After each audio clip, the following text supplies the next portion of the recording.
Bismillahirrahmanirrahim. Qala al-muallif rahimahullah wa nafa'ana bihi wa bi ulumihi fid dharain amin. Wa akhraja Muslimun an Umar bin al-Khattab radhiyallahu anhu qala bainama nahnu inda Rasulillah sallallahu alaihi wasallam dzata yaumin idh tala'a alaina rajulun shadidu bayadi thiyabi shadidu sawadi sya'ri la yura alaihi atharus safari wa la ya'rifuhu minna ahadun hatta jalasa ila nabi sallallahu alaihi wasallam. Wa akhraja Muslimun, dan mengeluarkan hadis Imam Muslim mengeluarkan satu hadis an Umar bin Khattab, dari sahabat Umar bin Khattab radhiyallahu an. Qala, berkata Sayyidina Umar, berkata sahabat Umar, bainama nahnu inda Rasulillah, ketika kami sedang berada di sisi Rasulullah sallallahu alaihi wasallam, dzata yaumin, pada suatu hari, idh tala'a alaina rajulun, tiba-tiba muncul kepada kami seorang laki-laki, syadidu bayadi thiyabi, yang sangat putih bajunya, syadidu sawadi sya'ri, sangat hitam rambutnya, la yura alaihi atharus safari, tidak dilihat pada orang itu, pada laki-laki itu, atharus safari, bekas perjalanan. Wala ya'rifuhu minna ahadun, dan tidak ada yang mengenalnya dari kami satu orang pun. Hatta jalasa ilan nabi, sehingga duduklah laki-laki itu kepada Nabi, menghadap kepada Nabi sallallahu alaihi wasallam.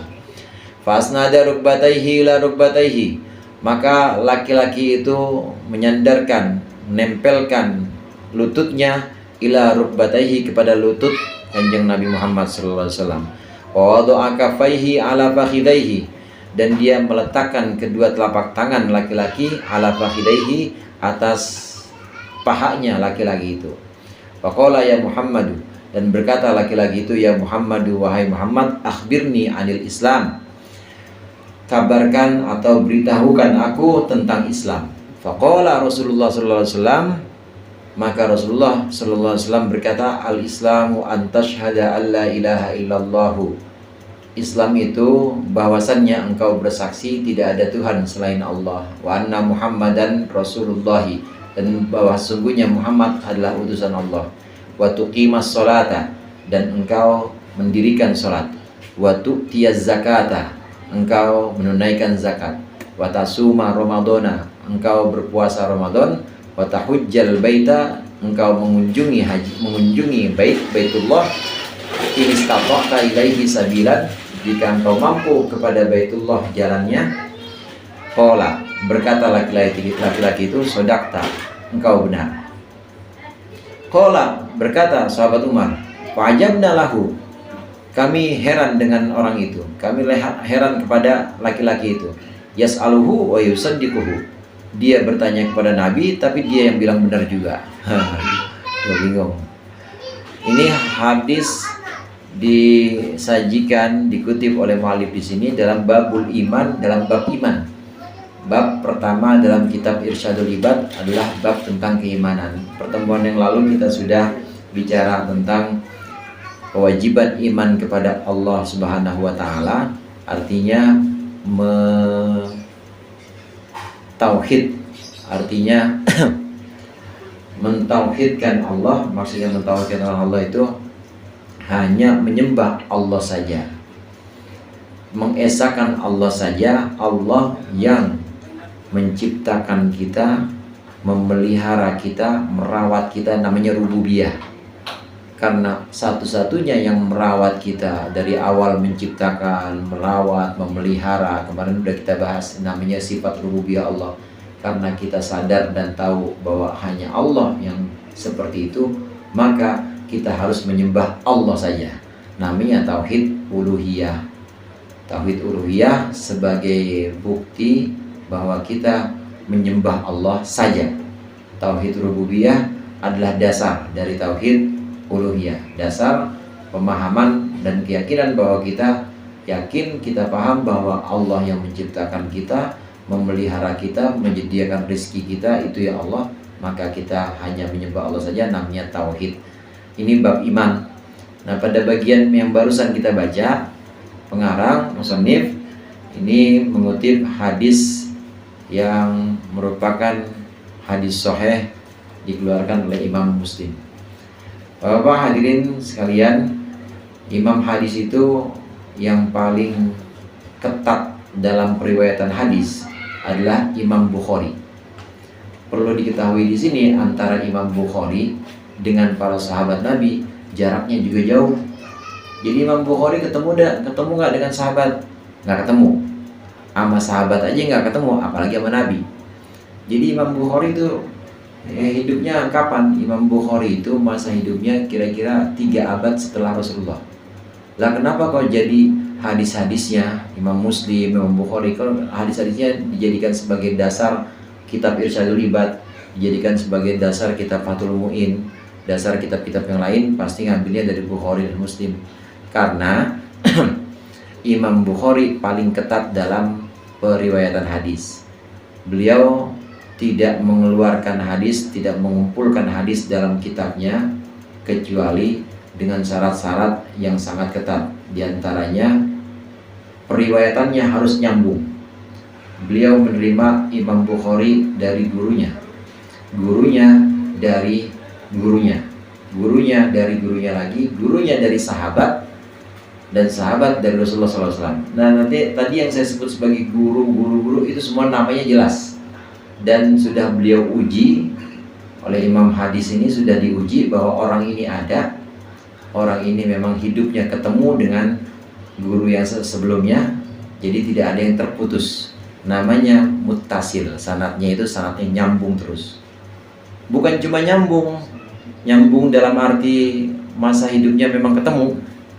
Bukan hanya nyambung, tapi ini orang-orang ini, rawi ini, jamaknya ruwat, ini harus orang yang terpercaya atau thiqah, terpercaya, harus orang yang adil. Orangnya adil, orang fasik nggak boleh. Di antara orang fasik itu adalah orang yang pernah subuhnya kesiangan. Bukan fasik, tapi termasuk yang tidak thiqah, tidak terpercaya. Asal ada orang dalam rawi itu yang terkenal tidak thiqah, misalnya dia pernah subuh kesiangan, nggak dipakai hadisnya sama Imam Bukhari. Beliau mengumpulkan hadis, jadi beliau mengumpulkan hadis itu sekitar 6.000 yang sahih, tapi yang beliau hafal itu kurang lebih 18.000. Cuma yang diuji sudah melalui istilahnya validasi beliau, sudah melalui penelitian beliau, itu ya cuma 6.000 yang sahih. Karena yang selebihnya yang 12.000 berarti ya, itu ada yang cacat tadi, ada cacat rawinya. Imam Muslim pun demikian. Imam Muslim ini muridnya Imam Bukhari. Imam Muslim mengeluarkan satu hadis. Ini hadis yang diriwayatkan oleh Sayyidina Umar. Ini Sayyidina Umar yang menceritakan ini, bahwasannya pada suatu hari ketika kami bersama Rasulullah SAW lagi bareng-bareng di satu majelis atau di satu tempat bersama-sama, tiba-tiba muncul seorang laki-laki, tola'ah. Sayyidina Umar menggambarkan di sini tola'ah. Tola'ah itu biasanya dipakai buat ini matahari, kalau nggak matahari, bulan. Tola'at syamsu, tola'at asyamsu, atau bulan, tola'al badru alaina. Jadi muncul atau apa selain muncul, terbit muncul. Sayyidina Umar menggambarkan di sini ada seorang laki-laki muncul. Jadi bukan datang, muncul. Ini menunjukkan bahwa ini laki-laki bukan sembarang laki-laki, tapi cahayanya, auranya itu beda. Digambarkan dengan kata-kata tola'ah, bukan dengan kata-kata ja'ah, datang. Kan biasa kalau disebutkan disebutkan misalnya Ferry datang, biasa. Ferry datang. Dari mana? Dari turnamen tenis, pingpong. Ferry datang. Tapi kalau disebutkan Ferry muncul, oh beda. Ferry baru muncul, orang yang ada biasanya. Muncul, nah kalau udah pakai muncul atau terbit malah lebih dahsyat lagi.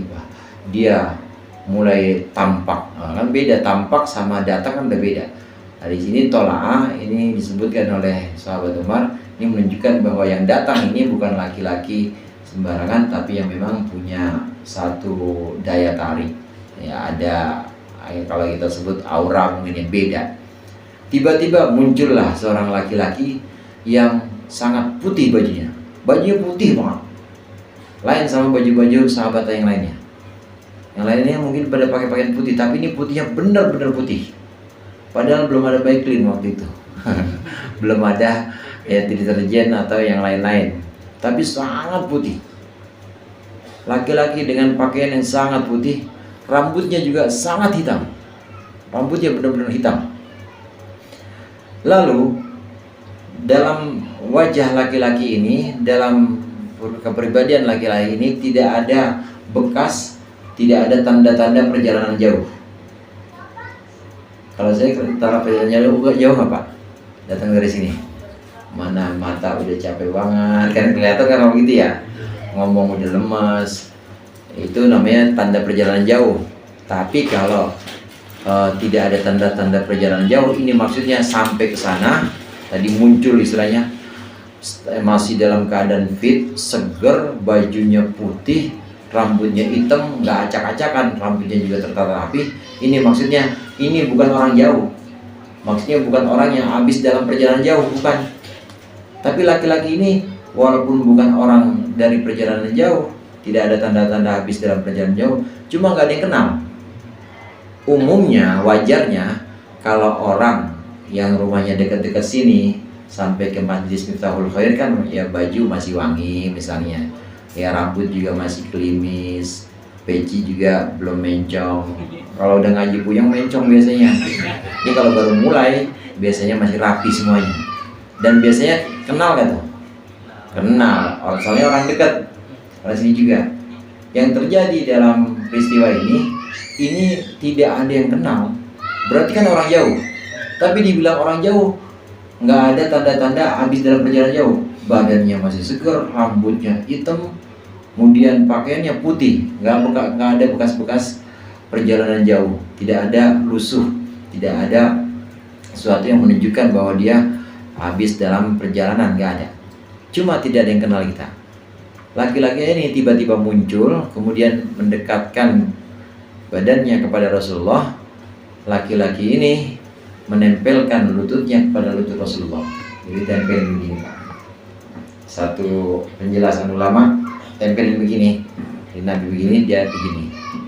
Kemudian meletakkan tangannya di atas pahanya. Maksudnya tangan dia diletakkan tangannya begini, gini. Kalau posisinya begini. Kalau posisinya sila, ada juga penjelasan yang penjelasannya sila.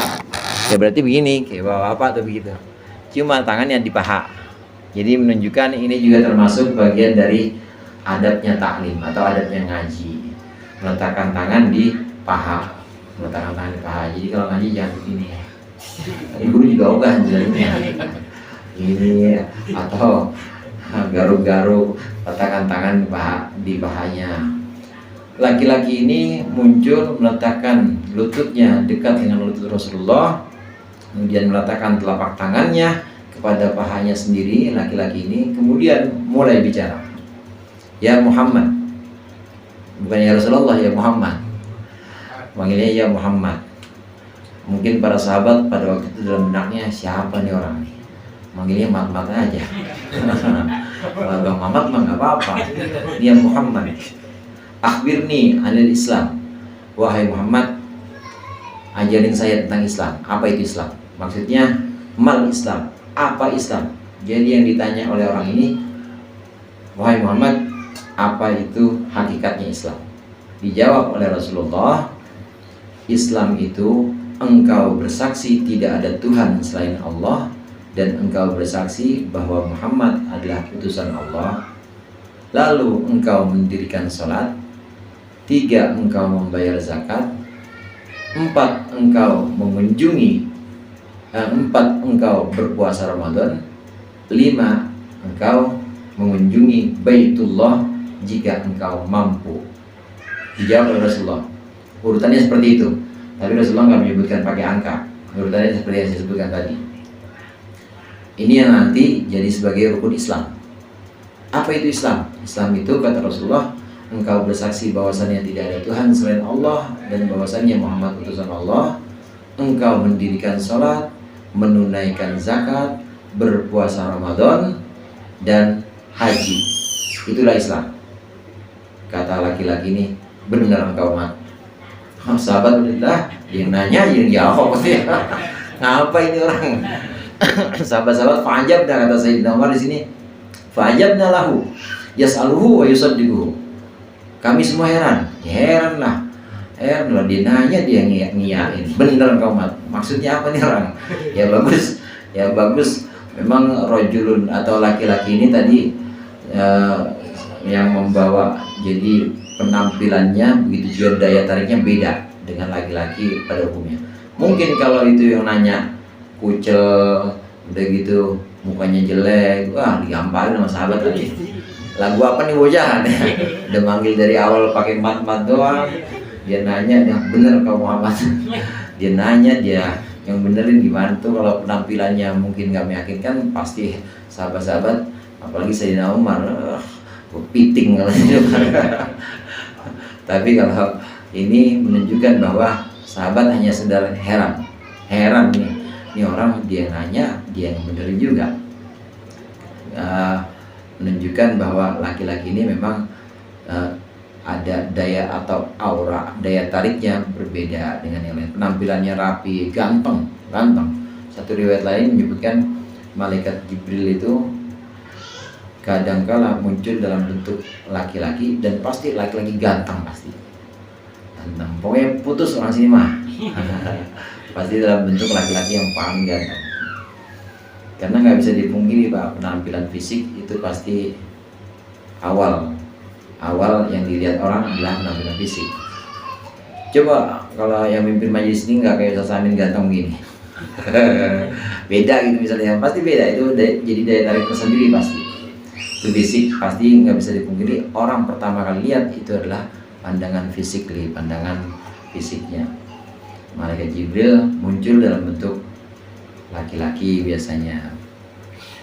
Apakah manusia biasa bisa melihat malaikat Jibril? Bisa, tapi bukan dalam rupa aslinya. Itu tadi dalam bentuk laki-laki. Apakah bisa? Bisa, kalau dia nabi. Kalau bukan nabi gimana? Bisa, kalau dia wali. Jadi karomah. Sebagai karomah, satu kemuliaan yang Allah berikan kepada seseorang, maka dia bisa juga melihat itu. Cuma jarang sekali dalam bentuk laki-laki. Kalau dalam bentuk aslinya nggak bisa, nggak ada yang kuat Pak. Nggak ada yang kuat. Syekh Nawawi Banten itu menyebutkan, orang kalau melihat malaikat dalam bentuk aslinya, malaikat Jibril misalnya, bukan cuma pingsan, mati pasti. Kenapa para nabi kok kuat? Karena sudah Allah persiapkan jiwanya, itu sudah Allah tempa sebelum jadi nabi, itu sudah Allah persiapkan. Jadi ketemu malaikat dalam bentuk asli, ya paling hanya sekedar gemeter aja. Seperti Nabi Muhammad SAW itu ketika bertemu dengan malaikat Jibril dalam bentuk asli, bukan di Gua Hira, bukan. Ini pertemuan yang kedua. Ini dalam bentuk asli. Itu Nabi Muhammad langsung pulang ke rumah dan minta kepada Siti Khadijah, Zammiluni, selimutin aku. Karena habis melihat itu asli. Walaqad ra'ahu bil ufuqil a'la, dan sungguh engkau telah melihatnya di ufuk yang tinggi. Jadi ufuk itu kaki langit Pak. Ufuk kalau kita ada di tanah lapang atau ada di pantai, kan langit kelihatan tuh ya.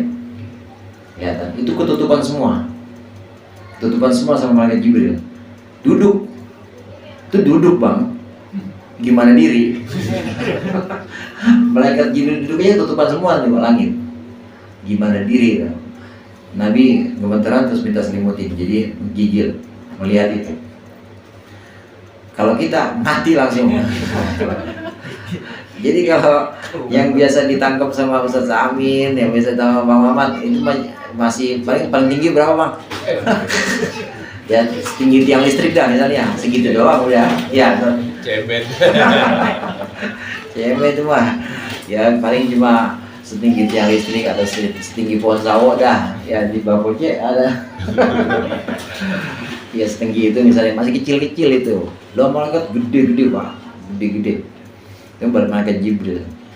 Nah, ini rupa aslinya, tapi biasanya muncul kepada para nabi dalam bentuk laki-laki yang penampilannya tentu sangat menarik. Tadi gambaran di sini pakai bajunya sangat putih, rambutnya sangat hitam, kemudian juga rupanya ya sangat rupawan.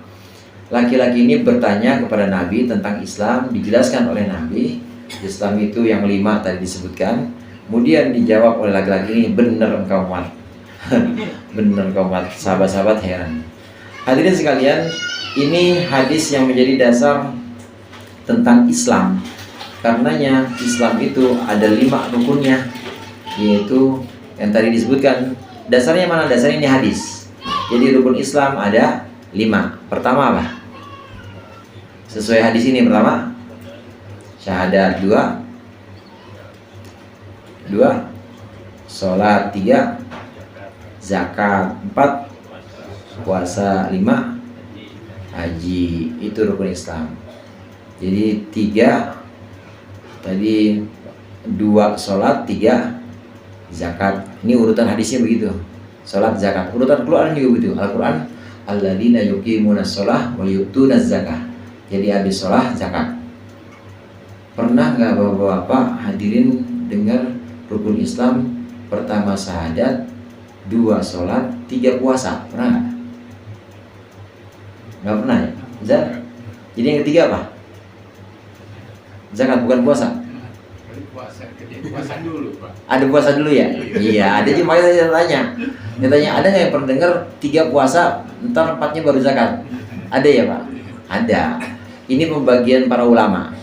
Kalau pembagian sesuai dengan urutan Quran, urutan hadis, pertama syahadat, 2 sholat, 3 zakat. Itu sesuai dengan urutan Al-Quran dan hadis. Hadis ini tadi disebutkan, ini kedua sholat, ketiga zakat. Hadis yang lain, bunyal Islamu ala khamsin, Islam dibangun atas 5 perkara. Itu juga sama urutannya, syahadat, sholat, zakat. Kenapa kok ada guru-guru kita, ada para alim ulama mengajarkan pertama syahadat, 2 sholat, 3 puasa.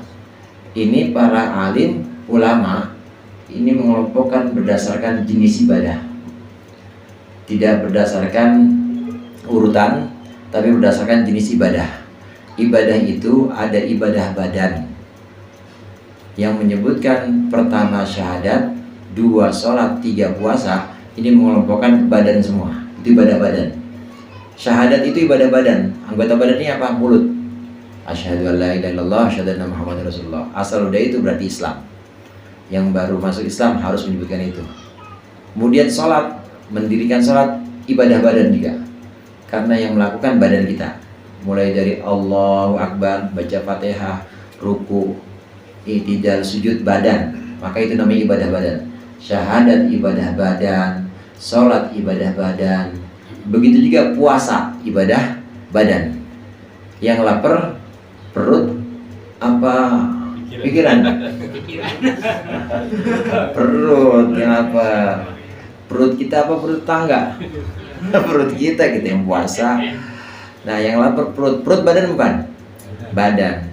Pengelompokan yang tadi Bapak pernah dengar juga, syahadat, sholat, puasa, dikelompokin ibadah badan dulu.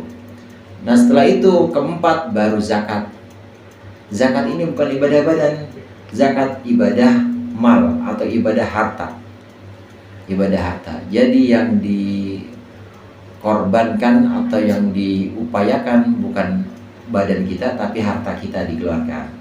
Zakat dikelompokkan keempat karena beda jenis. Kalau tadi yang 3 itu syahadat, sholat, puasa, badan semua, nggak pakai modal apa-apa itu, ada modal hartanya. Tapi kalau zakat ini ibadah harta, jadi kelompok atau jenis yang berbeda. Puasa, syahadat, sholat, puasa, badan semua. Setelah itu zakat, ibadah apa namanya?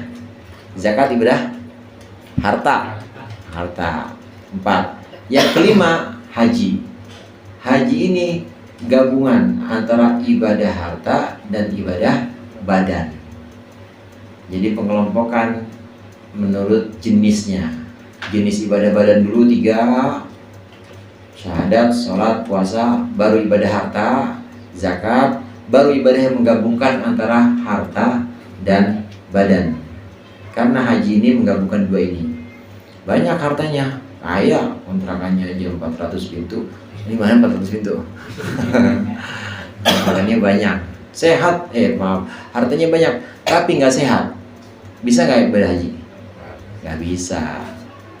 Badannya sehat, pokoknya disuruh tawaf berapa kali juga dia nggak kuat. Jangankan tawaf gendong orang juga dia kuat. Tapi duitnya orang. Bisa haji nggak? Nggak bisa juga. Maka haji menggabungkan antara harta dengan badan.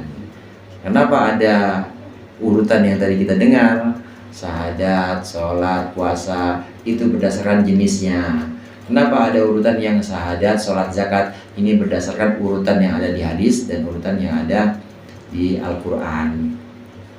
Mana yang benar? Dua-duanya benar. Jadi ulama punya alasan kenapa mengelompokkan tidak seperti hadis, tidak seperti dalam Quran, karena dikelompokkan dalam ibadah yang jenisnya sama. Badan semua, 3, harta, baru yang kelima, badan dan harta sekaligus.